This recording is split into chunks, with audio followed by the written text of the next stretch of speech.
Assalamualaikum warahmatullahi wabarakatuh. Innal hamdalillah nahmaduhu wa nasta'inuhu wa nastaghfiruh wa na'udzu billahi min shururi anfusina wa sayyiati a'malina. May yahdihillahu fala mudilla lahu wa may yudlil fala hadiya lahu. Asyhadu an la ilaha illallah wahdahu la syarika lah wa asyhadu anna nabiyyana Muhammadan abduhu wa rasuluh la nabiyya ba'dah. Allahumma salli wa sallim ala nabiyyina Muhammadin wa ala alihi wa sahbihi wa man ittaba'ahum bi ihsan ila yaumil qiyamah. Amma ba'd. Qala Allah ta'ala fil Qur'anil Karim: Ya ayyuhalladzina amanu taqullaha haqqa tuqatih wa la tamutunna illa wa antum muslimun. Alhamdulillah, para hadirin hadirat kaum muslimin muslimat yang dirahmati Allah Ta'ala. Sebelumnya marilah senantiasa kita panjatkan puji syukur kepada Allah Ta'ala atas segala limpahan nikmatnya kepada kita, terutama sekali nikmat iman, Islam serta sehat afiat. Salawat beserta salam semoga senantiasa tercurahkan kepada Nabi mulia Nabi Muhammad sallallahu alaihi wasallam beserta keluarga, para sahabat dan juga kita umatnya. Amin ya rabbal alamin. Hadirin, kita lanjutkan dari pembahasan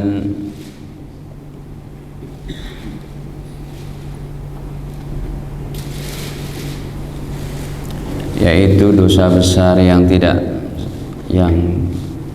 kadang tidak disadari kaum muslimin. Sudah kita bahas, yang pertama adalah mengabaikan pendidikan agama untuk anak-anaknya. Anak-anaknya beranjak dewasa tapi tidak sholat, tidak menutup aurat, bahkan tidak bisa baca Quran. Ini dosanya dipikul oleh orang tuanya ini.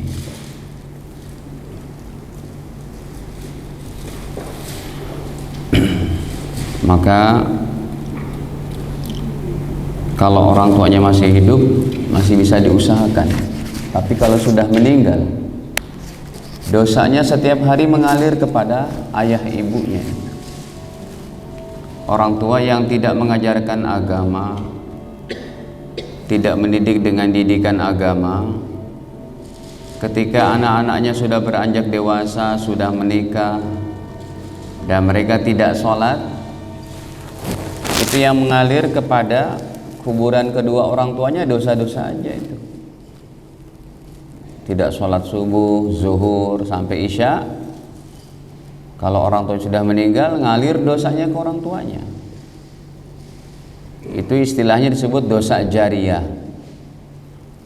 Tapi kalau anak-anak kita sudah kita ajarkan, ya, kita concern dengan masalah agama selain pendidikan umumnya, dan mereka menjalankan ibadah, kitanya udah meninggal, maka pahala mengalir. Sebaliknya juga. Nah, ini sudah kita bahas terdahulu, ya. Kemudian bertabarruj, membiarkan, catatan saya di sini September itu, ini dia tuh nomor 5. Ya. Membiarkan istri dan anak perempuannya menampakkan aurat, ya. Yang ketiga, merubah bentuk fisik, laki jadi perempuan, kebanyakan gitu. Perempuan jadi laki kayaknya jarang, paling tomboy aja, itu pun dilarang. Dengan cara berpakaian pakaian laki-laki. Yang keempat, tato dan yang membuat tato, kan kayak biasa tuh, kayak dianggap biasa, kalau punya tato tuh biasa aja, padahal haram, dilaknat oleh Allah. Orang yang buka usaha bengkel tato itu penghasilan yang tidak halal. Kalau orang yang sudah ditato, dia harus bertobat. Yang kedua, langkah bertobatnya harus dihapus tatonya itu. Lalu kalau tatonya sekujur tubuh, bagaimana menghapusnya? Dan ini kalau ada orang Islam yang bertato tidak dan belum bertobat, termasuk dosa yang 24 jam. Kalau tatonya tidak permanen, kan ada tuh Pak, tato nggak permanen, yang bisa diapain? Kalau tatonya tidak permanen, maka dosanya juga tidak permanen. Tatonya dihilangin, dosanya selesai. Tapi kalau tatonya permanen, dia harus bertobat. Sumpamanya tatonya kayak orang-orang Yakuza gitu, bunga-bunga di sini, warna hijau, biru, merah, nggak hilang, ya, karena tintanya itu udah masuk ke dalam pori-pori kulit, tidak bisa hilang, kecuali disetrika, rusak juga, di laser pun kelihatan juga bekas-bekasnya. Kalau seperti itu, maka orang Islam yang, kalau perempuan sih memang sudah wajib, nggak bertato pun keluar rumah tetap wajib tutup ini kan, auratnya. Tapi kalau laki-laki bertato keluar rumah yang sudah bertobat, sudah dipastikan kata para ulama, dia tidak boleh lagi pakai lengan pendek keluar rumah. Jadi harus pakai lengan panjang untuk menutupi dosanya itu. Dosa nggak boleh dipamerin, harus ditutupi.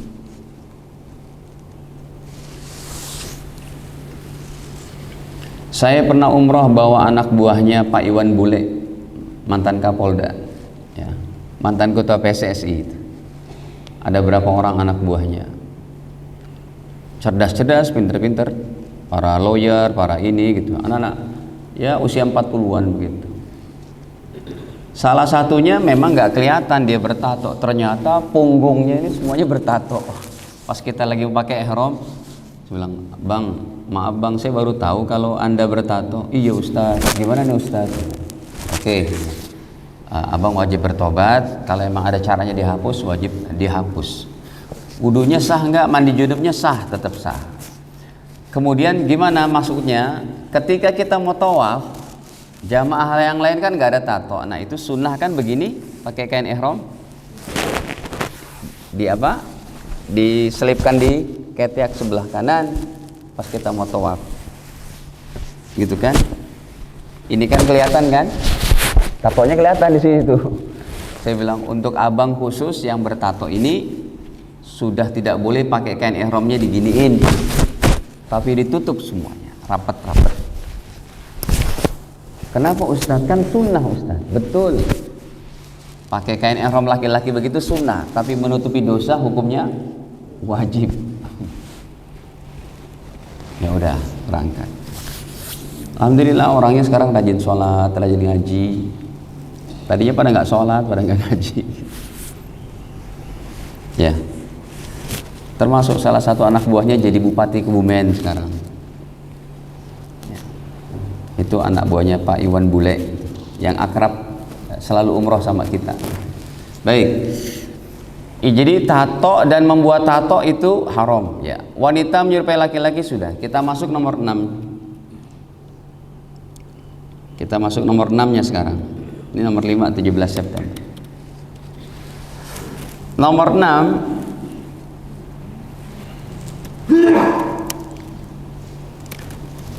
merokok.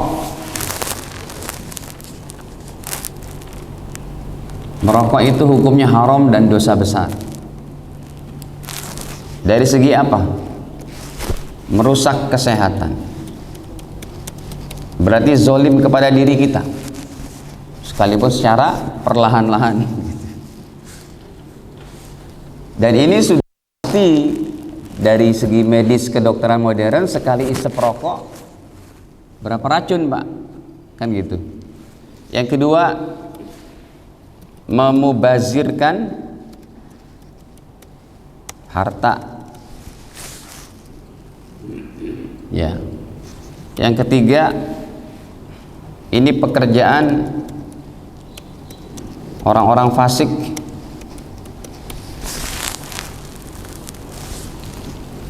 Hadirin, dalilnya kita bisa ambil dari Al-Quran, tapi kayaknya biasa aja tuh, apalagi kalau dia merokoknya di ruang publik. menzolimi orang lain. Justru kalau ada orang yang merokok di ruang publik, yang lain nggak merokok, itu dia jadi perokok pasif, lebih berbahaya menghisap asap daripada orang yang merokok itu. Bisa jadi itu nomor 4, menzolimi orang lain kalau dia merokoknya di ruang publik. Tapi devisanya besar ya Pak dari rokok. Hasil negara besar ya dari rokok itu. Dan mungkin ribuan masyarakat kerjanya dari rokok itu juga, yang dia ngelinting-linting itu di pabrik rokoknya gitu. Wallahu alam. Yang jelas faktanya begitu ya, menzolimi orang sekitar yang tidak merokok atau perokok pasif ya. Kalau kita ambil dalilnya ya itu saja firman Allah yang dalam surat apa itu? Innal mubazzirina kanu ikhwanasy syayatin. Sesungguhnya orang-orang yang mubazir itu adalah temannya setan gitu loh. Ya, pada surat ke-17 surat Al-Isra ayat ke-27.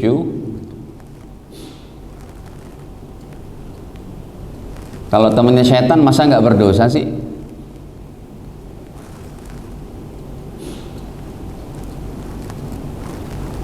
Apalagi di ulama Timur Tengah, ya.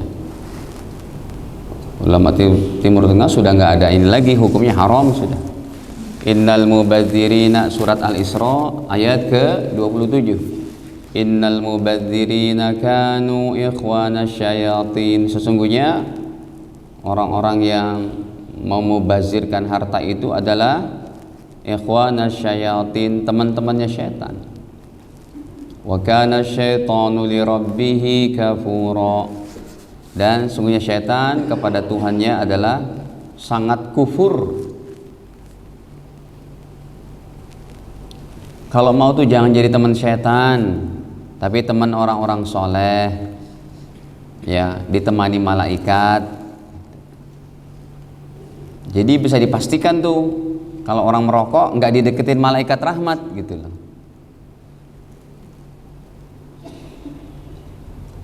Baik. Makanya di sini alhamdulillah nih orang-orang soleh semua, nggak ada yang ngerokok satupun. Nggak ada yang merokok satupun. Sudah. Yang ke-7.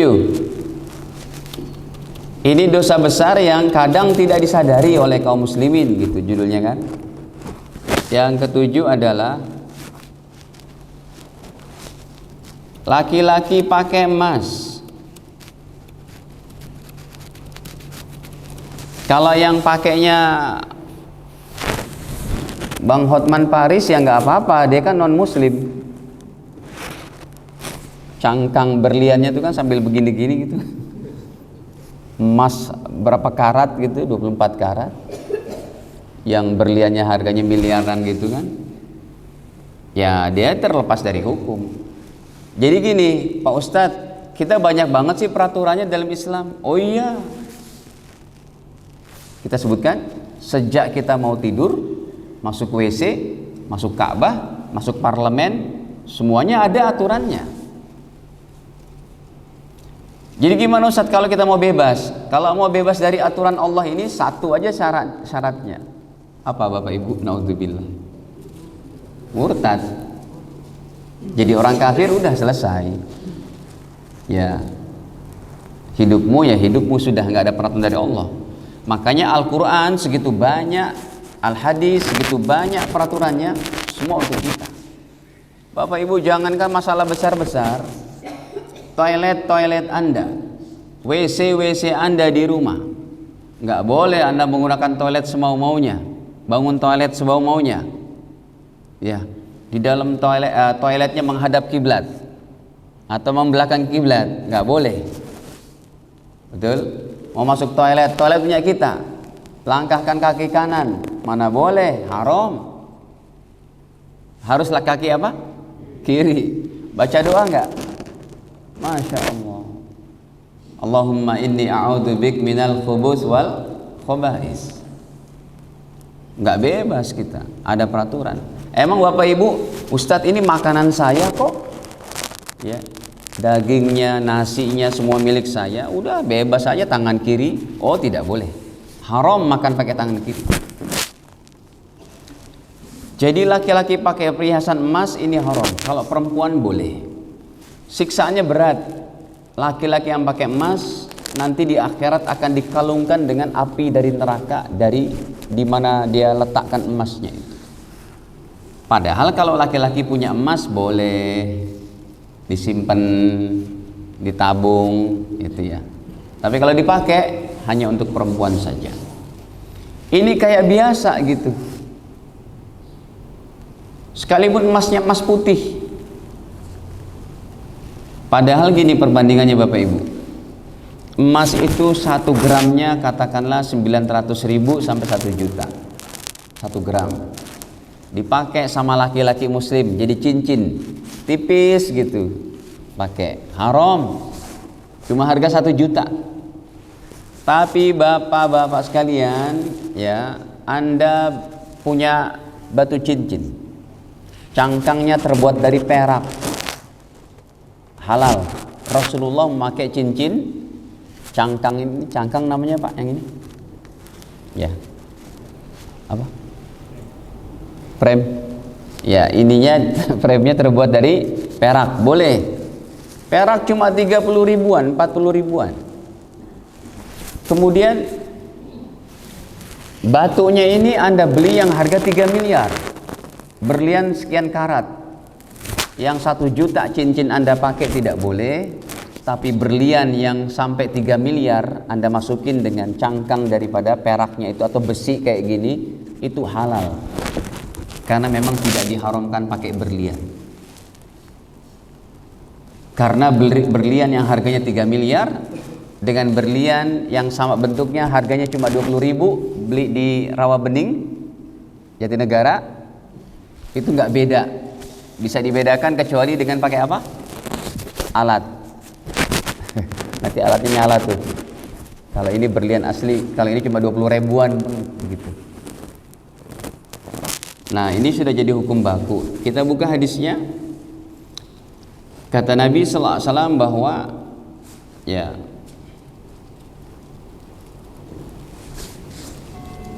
ya kalau dia mau pakai benda-benda mewah terlepas dari yang diharamkan nggak apa-apa kalau tidak ada keharamannya.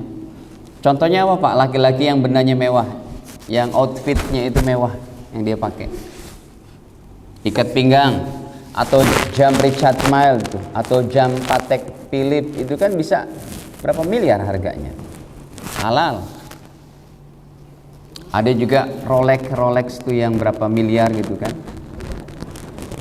Iya, kalau nggak ada emasnya jangan. Cari yang nggak ada emasnya,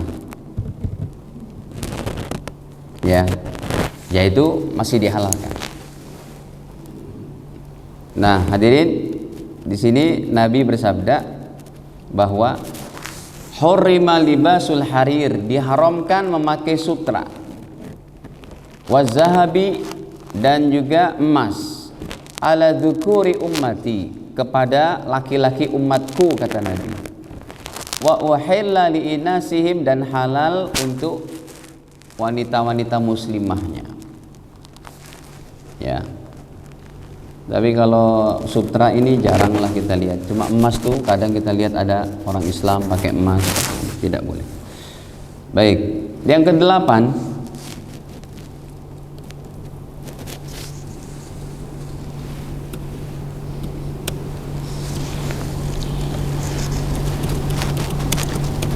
tidak bisa baca Quran setelah akil baligh.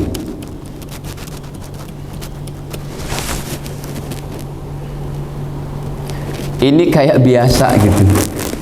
Ada orang nggak bisa baca Quran tapi kayak biasa. Sudah usia berumur bahkan, itu dosa besar. Ya. Dan memang kalau untuk memahami bahasa Arabnya, jadi hukum bisa baca Quran bertajwid itu fardu ain.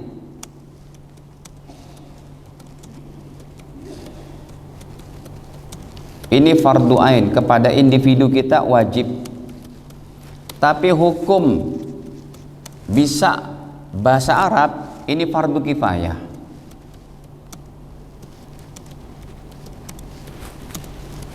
Artinya satu kota Jakarta ini kalau tidak ada yang ngerti bahasa Arab, maka semua berdosa. Nah, selama masih banyak ulama-ulama, maka itu sudah gugur. Kalau dihukumi tidak bisa bahasa Arab, dosa besar, berdosa semua kita ini, Pak. Tapi yang dihukumi adalah membaca Al-Quran bertajwid.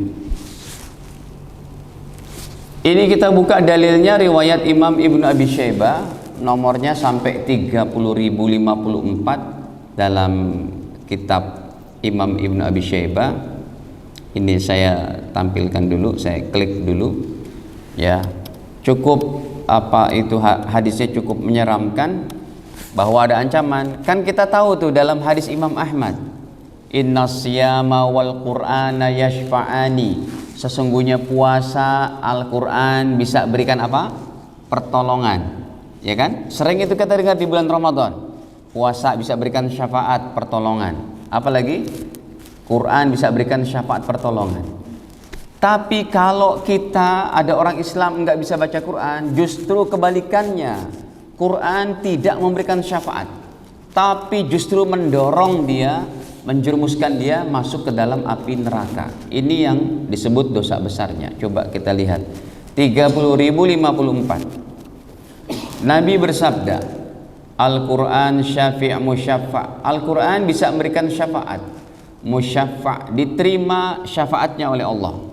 Wa mahil musaddaq, Al-Quran mahil, bisa memberikan persaksian, musaddaqun, yang dibenarkan persaksiannya. Faman ja'alahu amamahu, siapa yang jadikan Al-Quran di hadapannya, arti kiasan, artinya dibaca lagi, dipelajari lagi, ditelaah lagi, dihafal lagi, paling tidak dibaca dan dia bisa bacanya. Qadahu ilal jannah, Al-Quran yang demikian akan akan menuntun orang ini masuk ke dalam surga. Jadi Al-Quran nanti berbicara di hadapan Allah. Ya Allah, jangan kau siksa hamba-Mu ini ya Allah, dia rajin baca aku ya Allah, sekalipun gak ngerti artinya. Artinya ya tinggal dipelajari aja lewat apa? Terjemahan. Kalau ada yang tidak paham baru tanya kepada ulama, apa nih artinya, maksudnya bagaimana. Tetapi Bapak Ibu, waman ja'ala khalfa dhahrihi, siapa yang jadikan Al-Quran di belakang punggungnya, maksudnya arti kiasan, bukan diletakkan di belakang punggung itu. Arti kiasan, tidak dibaca, tidak dipelajari. Jadi kalau sehari, 2 hari, 3 hari nggak pernah pegang Al-Quran, itu termasuk ke dalam kategori Al-Quran ditaruh di belakang punggungnya, itu nggak ditengok-tengok. Maka kalau ada orang kayak begini, kata Nabi, qadahu ilan nar, Al-Quran yang demikian akan menggiring orang ini masuk ke dalam api neraka. Ya, ini wajib apa? Seperti mungkin yang udah pernah saya ceritakan, saya masih belajar dulu di Pakistan. Datanglah rombongan menteri pada zamannya itu, karena saya diminta menerjemah juga dari bahasa India, bahasa Pakistan untuk Pak Menteri dan rombongan gitu. Padahal mereka juga pada lancar bahasa Inggris kan. Dan orang India Pakistan ya bahasa Inggrisnya British bahkan itu. Cuma pronunciation-nya aja yang dia contohnya nice to meet you gitu ya. How do you do? No, I don't understand gitu. Kayak apa? Pronunciation-nya kayak begitulah layaknya orang India. Tapi lancar kan? Cuma Pak Menteri ini minta supaya ada mahasiswa yang mengerti bahasa native language ataupun mother language di Pakistan itu. Bahasa Urdu kan, sama kayak India. Ya, kita ngerti itu. Untuk menerjemah kayak kia halhe apkesehu, yang kita sering dengar tuh kuci-kuci hotahe gitu ya. Ya. Nah, udah seminggu tuh Pak. Padahal waktu itu saya baru mulai itu masuk program S3 itu. Itu pun udah terlambat 4 bulan karena saya sempat haji dulu. Ya, kita haji dulu, pulang tapi masih diterima tuh. Saya ketemu dengan dekan di kampus kita di Bin Nuriton Islamic University. Alhamdulillah diterima. Mungkin karena ngelihat apa saya gitu ya, jadi ini orang kesian lah, terima aja deh gitu. Terima beasiswa juga. Ada panggilan tuh ke Islamabad, jaraknya kan Jakarta Surabaya. Kita belajar di Karachi, itu di Islamabad. Udah kita berangkat. Udah gitu, udah sehari 2 hari kita sholat berjamaah bareng. Akhirnya Pak Menteri deket-deket kita lagi baca Quran. Mas bisa konsultasi sebentar? Iya Pak, bagaimana? Saya sudah seumur begini loh Mas. Terus kenapa? Saya nggak bisa baca Quran. Apa hukumnya? Saya jawab, ya dosa besar Pak Menteri. Naudzubillah, sumpamanya ada orang seumur Bapak, udah umur 55 tahun, 56 tahun, nggak bisa baca Quran, meninggal. Ini kena ancaman ini. Jadi gimana solusinya? Pastilah solusi dalam beragama itu sangat fleksibel, artinya tidak ada kata putus asa untuk bertobat, untuk progres menjadi lebih baik. Nanti Pak Menteri pulang, tolong cari ustadz. Kan nggak mungkin Pak Menteri ngaji juga belajar di masjid sama anak-anak. Anak-anak kecil itu belajar Iqra, ya. Maka nanti silahkan cari ustadz private, dan Anda bisa juga melancarkan pakai kaset-kaset. Waktu itu kan belum ada YouTube kayak sekarang. Ya paling kaset dan apa gitu. Tinggal dilancarin, nanti seminggu sekali ustadznya datang, tinggal Pak Menteri. Saya pulang dari Pakistan, kita ketemu, Masya Allah. Saya saksikan bacaan Qurannya sudah lancar. Bahkan bukan cuma itu, sholat berjamaahnya dijaga. Ya, 2006 sudah pensiun, sudah meninggal dunia, tapi sudah lancar bacaan Qurannya. Ini salah satu contoh. Ya, jadi hadirin, kayaknya biasa itu kan. Bahkan selevel pejabat loh Pak. Untung saja beliau mau mudzakarah sama kita, mau tegur sapa, mau karena udah biasa, udah 4 hari 5 hari udah akrab gitu kan. Mau ngomong dari hati ke hati. Coba kalau diem aja, dia nggak peduli masalah agamanya, kan kesian juga tuh. Cuma saat itu memang saya katakan Pak Menteri harus concern untuk bisa baca Quran, termasuk istri Anda juga, termasuk anak-anak Anda juga. Ya Ustadz, sekarang bagus, anak-anaknya pun lancar bahasanya, tapi saya nggak sebutin nama orangnya gitu ya. Baik, sudah ini yang ke berapa? Yang ke-8 tidak bisa baca Quran. Yang ke-9, yang ke-9 adalah memajang patung atau lukisan di rumah kita. Ya, patung sempurna, patung manusia, lukisan patung atau lukisan manusia atau binatang yang sempurna. Kalau nggak sempurna nggak apa-apa itu. Contohnya, saya dapat ini, ada rumah orang Islam, dia bagus, buat apa? Buat kolam ikannya cakep gitu. Ya, di tengah-tengahnya ada air mancur, tapi air mancurnya dibuat dari patung burung bangau. Yang air mancurnya keluar dari apa? Paruhnya gitu. Pernah lihat itu? Itu tidak syar'i. Itu mengundang laknat Allah. Jadi kita memang kalau mau aksesoris di rumah itu carilah yang baik-baik. Contoh, di sini alhamdulillah nih rumah besar-besar, saya belum lihat itu ya, semoga nggak ada. Di Bilimun ada satu rumah yang dia punya patung apa? Kuda sampai 5 ekor gede-gede itu. udah buatnya mahal, berdosa pula, apa manfaatnya? Tapi saya lihat di apartemen Kemayoran, Pak, depan Hotel Grand Mercure yang dulunya airport itu kan bangun apartemen mewah itu. Saya lihat di tamannya itu ada kuda kurang lebih 7 ekoran, 8 ekoran, gede-gede, tapi dikasih sayap, besar sayapnya juga. Itu patung pastilah arsitek dan orang yang ahli kan, karena saya lihat cakep gitu. Kita tanyakan sama guru kita.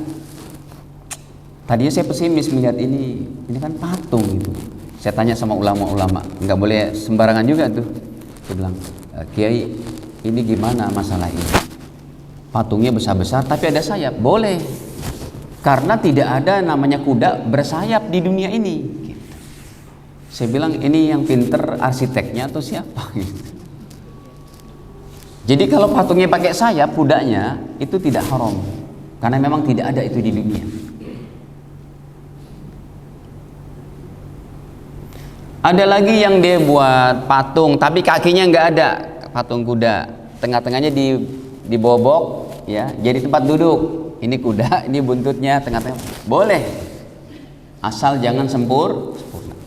Dulu saya ingat di Jalan Sudirman, patung Jenderal Sudirman itu cuma setengah. Dulu saya masih SD, SMP, masih ingat itu setengah, Pak. Sekarang berdiri tegak gitu. Ada juga rencana di satu daerah mau dibangun patung Soekarno lengkap sempurna. Apa manfaatnya? Hadirin, alhamdulillah kita sering ke Timur Tengah yang sekarang dapat predikat kota-kota paling aman, kota-kota paling sejahtera, melebihi New York, Paris, apalah semuanya itu. Kenapa? Tingkat kejahatan sangat minim sekali karena menjalankan syariat Islam. Yang saya mau katakan apa?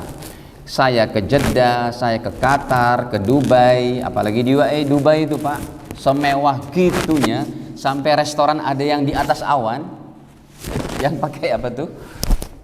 Pengikatnya itu dia makan, di bawahnya itu orang lalu lalang pakai kendaraan. Ada kan hotel apa tuh? Restoran di atas awan begitu.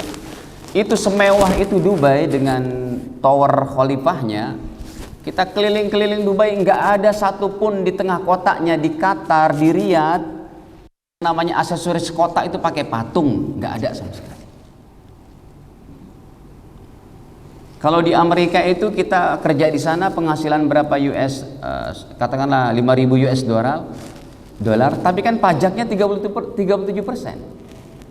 Di Paris, di Prancis 40%. Di Dubai, di Qatar 0% gitu. Negara paling aman itu. Wanita berjalan sendiri pun aman. Tapi yang saya mau bahas, lihat. Paling di Jeddah kita lihat, Bapak Ibu yang sering kita lewatin bundaran itu kalau di Jeddah, apa?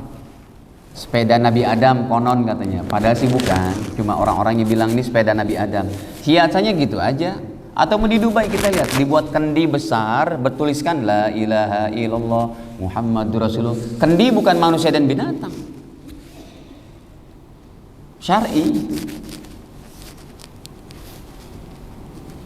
Ya, para jamaah yang dirahmati Allah, ini saya katakan apa termasuk kategori ini karena kayak biasa di rumah-rumah orang Islam.